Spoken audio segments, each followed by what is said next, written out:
اما بعد عن ابی عبیدہ رضی اللہ تعالی عنہ قال قال رسول اللہ صلی اللہ علیہ وسلم الصیام جنۃ ما لم یخرقها او کما قال علیہ الصلاۃ والسلام۔ عزیز دوستو، رمضان مبارک چند دن بعد شروع ہونے والا ہے، اور یہ رمضان المبارک مسلمان جماعت کی تعلیم و تربیت کے لیے انتہائی اکثیر اور تریاق کا درجہ رکھتا ہے۔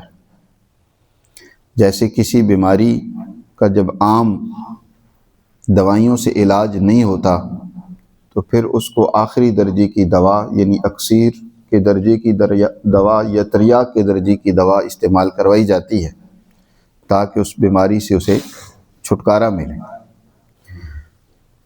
انسان کی بھی اسی طرح کی امراض اور بیماریاں جو پورا سال اس کے اندر مختلف اپنی کمزوریوں، کوتاہیوں اور غفلتوں کی وجہ سے پیدا ہو جاتی ہیں، اور اس میں وہ امراض لاحق ہو جاتے ہیں جن امراض کو روحانی امراض بھی کہا جا سکتا ہے، بد اخلاقی کی بیماریاں بھی کہا جا سکتا ہے، غفلت کی بیماریاں بھی کہا جا سکتا ہے۔ اور یہ وہ بیماریاں ہیں، یہ وہ امراض ہیں جن کے ہوتے ہوئے ایک مسلمان اللہ کے حضور کبھی بھی عظمت اور بزرگی یا کبھی بھی اللہ کے حضور وہ متقی انسان نہیں شمار ہو سکتا، وہ انسان جنت میں نہیں جا سکتا، بد اخلاقیوں کے ساتھ جنت میں داخلہ ممکن نہیں ہے، کیونکہ جنت وہ جگہ ہے جہاں ہر انسان اعلیٰ اخلاق کا نمونہ ہوگا۔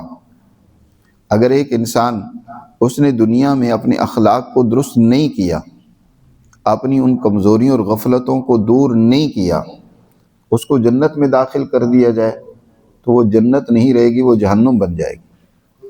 وہاں پر بھی وہی حسد، وہاں پر بھی وہی بغض و عداوت، وہاں پر بھی وہی لڑائی اور جھگڑے شروع ہو جائیں گے، تو وہ جنت کہاں رہی؟ جنت تو وہ ہے جہاں سلامتی، امن، ایک دوسرے سے خیر خواہی اور ہمدردی کے جذبات ہوں گے۔ اس لیے اللہ سبحانہ و تعالی مسلمان جماعت کی ان بد اخلاقیوں کو دور کرنے کے لیے رمضان المبارک جیسی عظیم بابرکت مہینے کی صورت میں ہمیں ایک نعمت عطا کی ہے، تاکہ مسلمان اس ماہ مبارک میں اپنی تربیت اور اپنے اخلاق کو سنوارنے کے لیے کوشش کریں۔ ظاہر ہے دو قسم کی بد اخلاقیاں انسان میں سب سے زیادہ پیدا ہوتی ہیں، یعنی دو خصلتیں، خاصیتیں انسان میں ایسی ہیں جب ان میں اعتدال نہ رہے تو انسان بہت زیادہ جرائم اور خرابیوں کی طرف بڑھ جاتا ہے۔ دو قوتیں کہہ لیں انسان میں ایسی موجود ہیں، ان قوتوں کا بیجا استعمال انسان کو تباہی و بربادی کی طرف لے جاتا ہے۔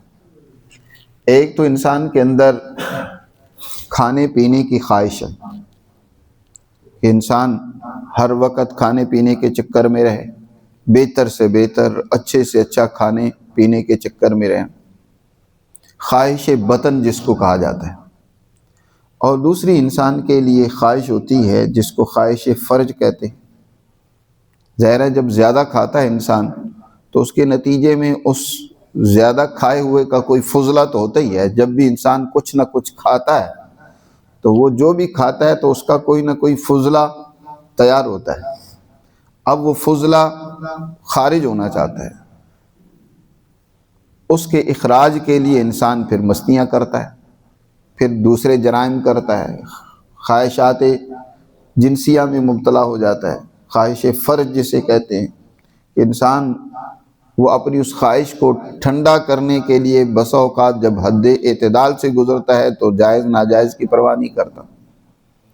یہ دونوں بہت بڑی خواہشات ہیں، نبی کریم صلی اللہ علیہ وسلم نے ان کی طرف امت کی بار بار مختلف انداز میں رہنمائی فرمائی ہے، اور روزہ در حقیقت انہی دونوں خواہشات کو اعتدال میں لانے کا نام ہے۔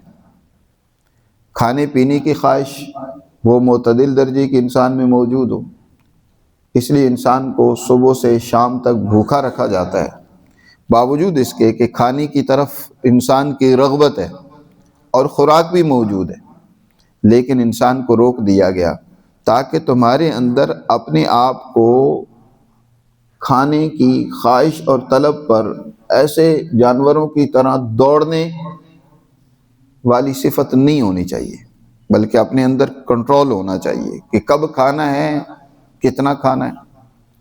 اس لیے انسان کے لیے صبح فجر کے طلوع سے لے کر سورج کے غروب تک کا وقت یہ مقرر کر دیا گیا کہ تم نے کچھ بھی نہیں کھانا، تمہارا روزہ ہے کھانے سے۔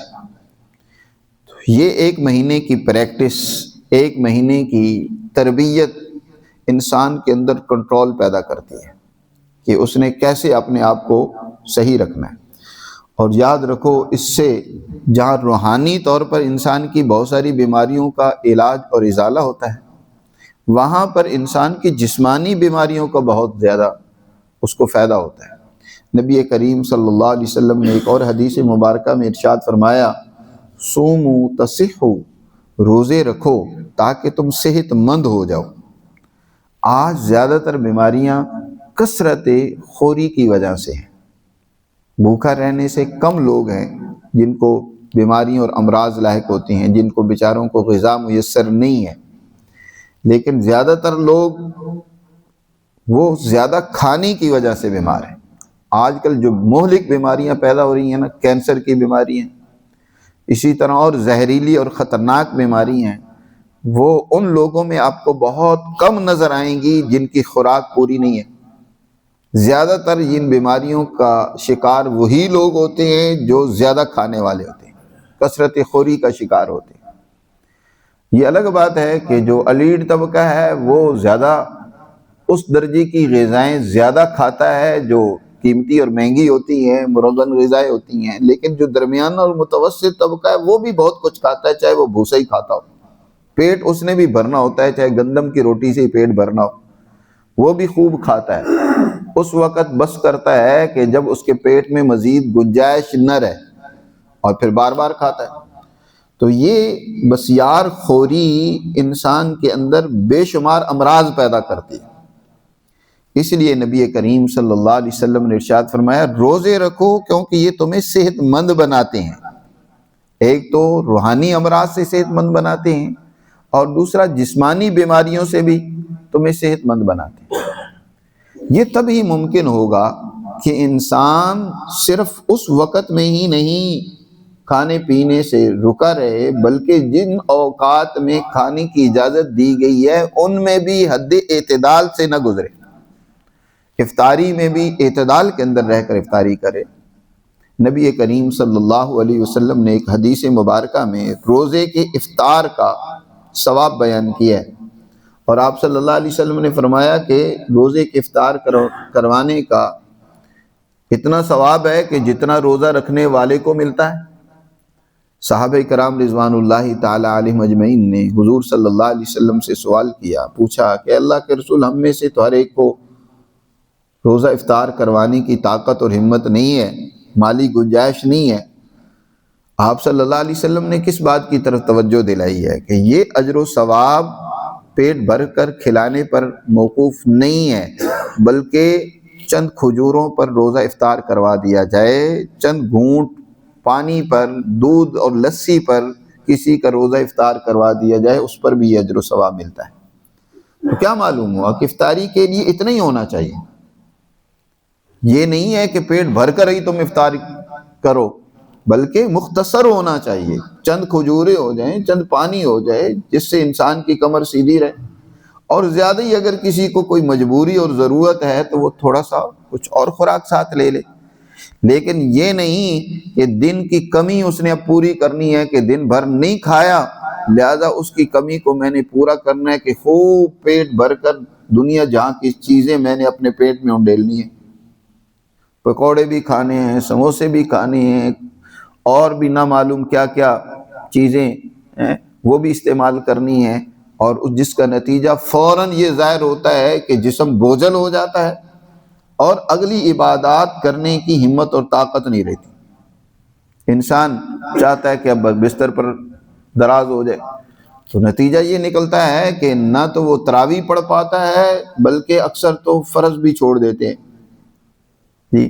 زیادہ سے زیادہ اس وقت مغرب کی نماز پڑھ لیں گے لیکن وہ بھی اکثر تو جماعت سے تو رہ ہی جاتی ہے، کھانے پینے میں ایسے مگن ہوتے ہیں. تو اس لیے میرے عزیز دوستو اس وقت بھی اپنے آپ کو اعتدال میں رکھنا ہے جی. جتنا اعتدال میں رکھیں گے روزے کے صحیح مقاصد و فوائد انسان کو حاصل ہوں گے. اور سحری میں بھی انسان اعتدال سے کھائے. زیادہ بہتر تو یہ کہ سحری میں ہی زیادہ کھائے جی. افطاری میں زیادہ نہیں کھانا چاہیے، وہ مختصر کھانا چاہیے، کیونکہ اس کے بعد مسلسل لمبا وقت ہوتا ہے کہ آپ نے خالی پیٹ رہنا ہے.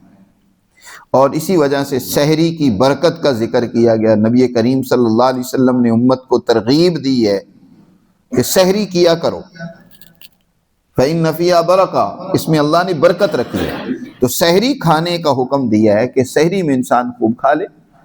لیکن اب عموماً ہم اس کا الٹ کرتے ہیں کہ ساری رات کھاتے رہتے ہیں، سحری کے وقت کھانے کو دل ہی نہیں ہوتا. کئی لوگ تو سحری ہی نہیں کرتے، جنہوں نے روزہ رکھنا بھی ہو تو وہ بھی کہتے ہیں یار بس رکھ لیتے ہیں، چائے پی لی یا صرف پانی پی لیا. اگر افطاری میں تھوڑا کھایا ہوگا تو سحری میں بھوک بھی لگے گی، کھانے کو دل بھی کرے گا، اور اس وقت انسان اس بابرکت کھانے کو جس کو نبی کریم صلی اللہ علیہ وسلم برکت کا کھانا ارشاد فرما رہے ہیں کہ اس میں اللہ نے برکت رکھی ہے، وہ کھاؤ. تو وہ مبارک کھانا جب کھائیں گے تو وہ جسم کے اندر بھی برکت پیدا کرے گا. بابرکت چیز آگے برکت منتقل کرتی چلی جاتی ہے کہ جسم کے اندر صحت پیدا کرے گا، جسم کے اندر توانائی پیدا ہوگی، اور انسان جو ہے وہ اپنی ذمہ داریوں کو بھی اچھے طریقے سے سر انجام دے سکے گا. تو سحری میں انسان اچھی خوراک لے لیکن افطاری میں مختصر خوراک لے. ہمارے ہاں بالکل نظام الٹ ہو گیا ہے جی. سحری میں اتنی اچھی خوراک لینے کا انتظام نہیں کیا جاتا جتنا افطاری میں کیا جاتا ہے.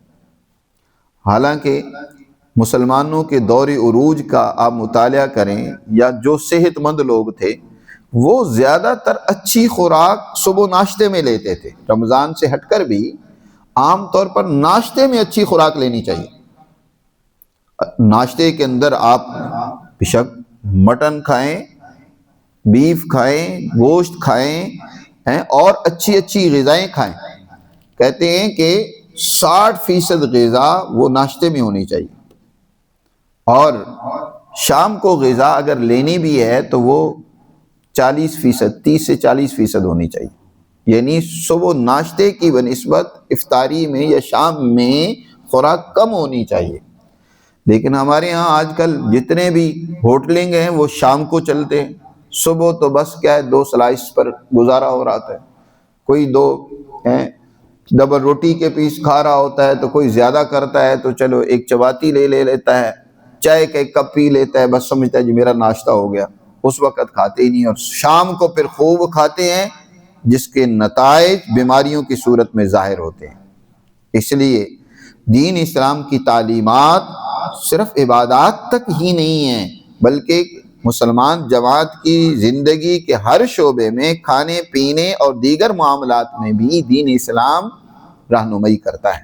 اس لیے دین اسلام کی اس رہنمائی کو سامنے رکھیں کہ افطاری میں کم سے کم خوراک لیں اور سحری میں زیادہ خوراک لینے کا اہتمام کریں، اور اس کے ساتھ بھی اتنی خوراک لیں کہ جتنی آپ کی ضرورت ہے، ضرورت سے زیادہ دن کی وہ کمی پوری کرنے میں نہیں مصروف ہونا چاہیے. تب ہی روزے کے صحیح برکات و فوائد حاصل ہو سکیں گے. نبی کریم صلی اللہ علیہ وسلم نے فرمایا الصیام جنۃ، انسان کے لیے روزہ کل قیامت کے دن اللہ کے عذاب سے ڈھال بن جائے گا. یا دنیا کے اندر حضور نے تو مطلقاً فرمایا الصیام جنۃ، روزہ ڈھال ہے. ڈھال اس آلے کو کہا جاتا ہے جو دشمن سے حفاظت کرتا ہے. جنگوں میں ایک ہاتھ میں مجاہد تلوار رکھتا ہے تو دوسرے ہاتھ میں وہ لوہے کی یا کسی اور مضبوط دھات کی ڈھال بنا کر اس سے دشمن کے وار کی حفاظت کرتا ہے. انسان کے دشمن دنیا میں شیطان ہے، انسان کا اپنا نفس ہے. سب سے بڑا دشمن تو خود ہے جو انسان کے اپنے پہلو میں ہے، جس کو ہم نے بے لگام چھوڑ رکھا ہے.